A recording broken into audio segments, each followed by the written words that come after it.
संस्कृत मित्राणी नमो नमः। मैं पूर्णिमा शर्मा।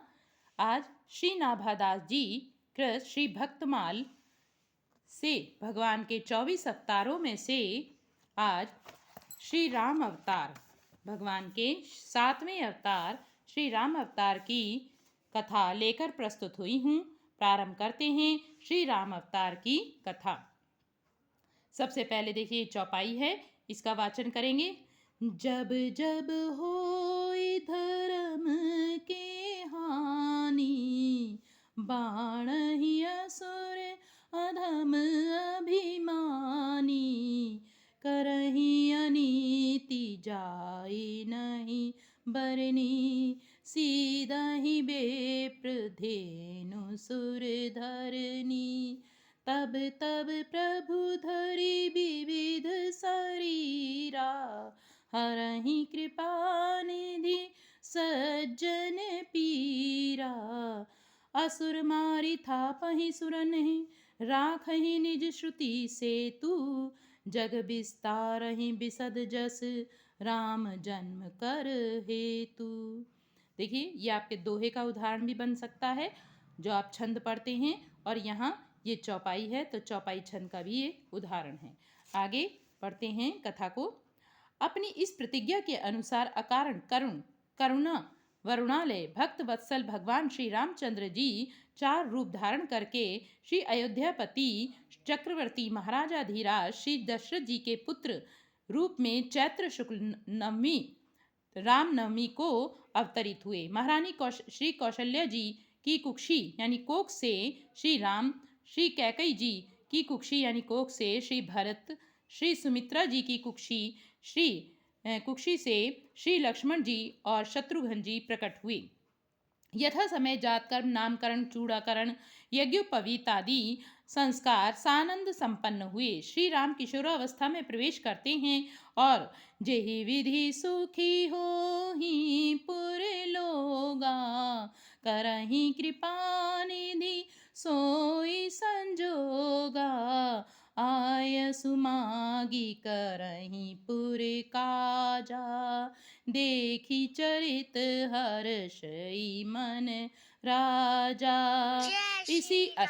इसी हर्षोल्लास के साथ बीच एक दिन श्री विश्वामित्र जी आते हैं और श्री दशरथ जी महाराज जी से अपने यज्ञ की रक्षा करने के लिए श्री राम जी एवं श्री लक्ष्मण जी को मांग ले जाते हैं। यज्ञ में विघ्न डालने वाले ताड़का, मारी, सुबाहु आदि असंख्यों राक्षसों का सहज ही श्री राम और लक्ष्मण ने वध कर डाला। यज्ञ निर्विघ्न समाप्त हुआ।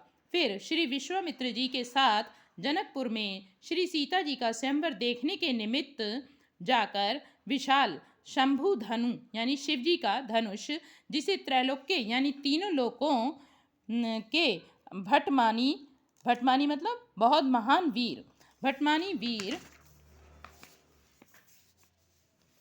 डिगा भी न सके थे यानी हिला भी नहीं सके थे, उसे श्री राम ने मध्य से ऐसे तोड़ डाला जैसे मतवाला हाथी कमलनाल को तोड़ डालता है।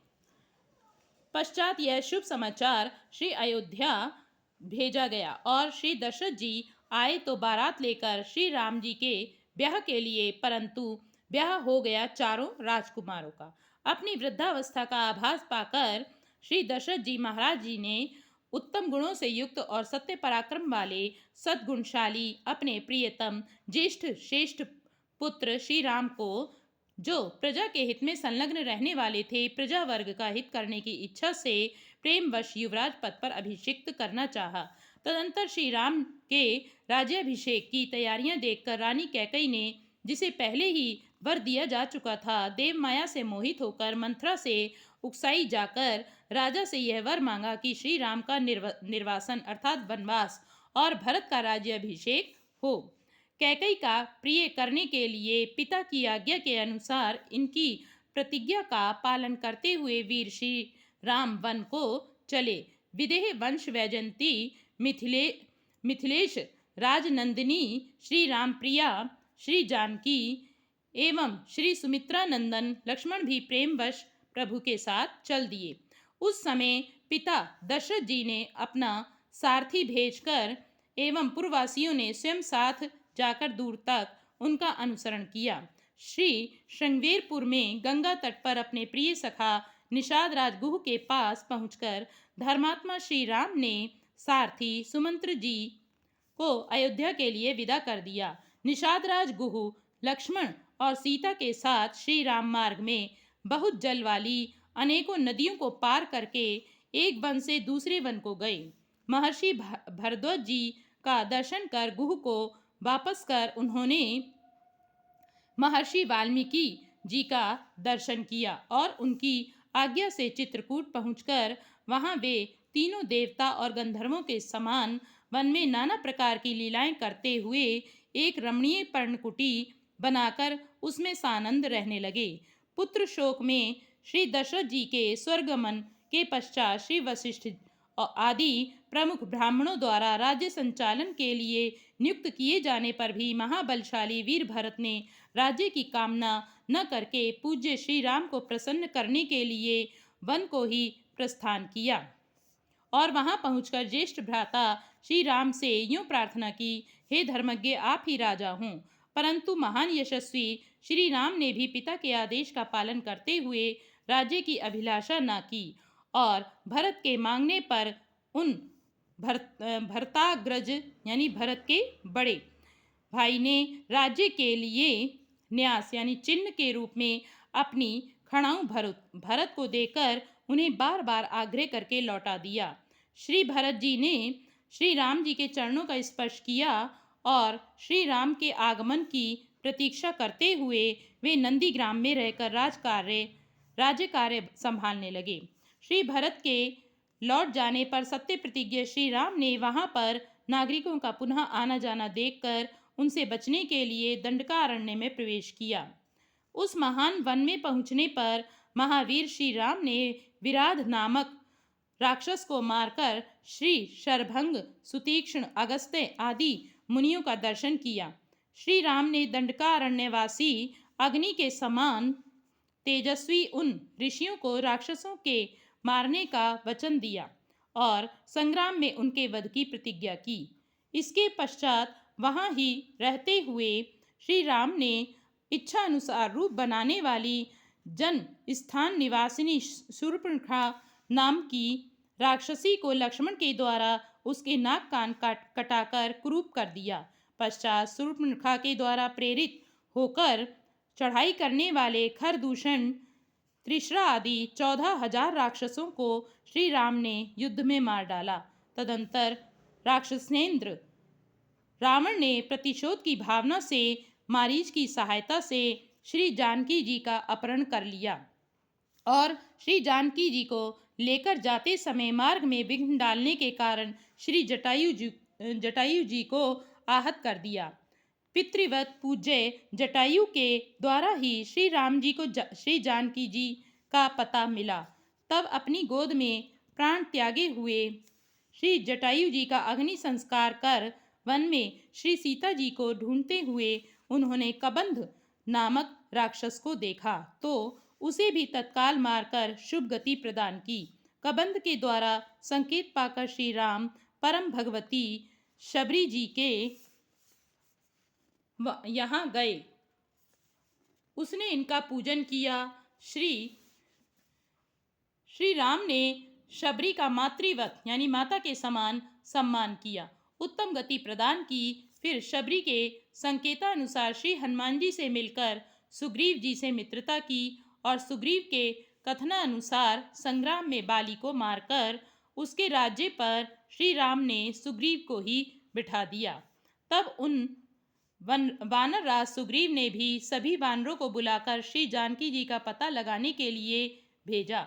संपाति नामक गिद्ध के पता बताने पर महाबलवान श्री हनुमान जी 100 योजन विस्तार वाले शार समुद्र को कूदकर लांग गए।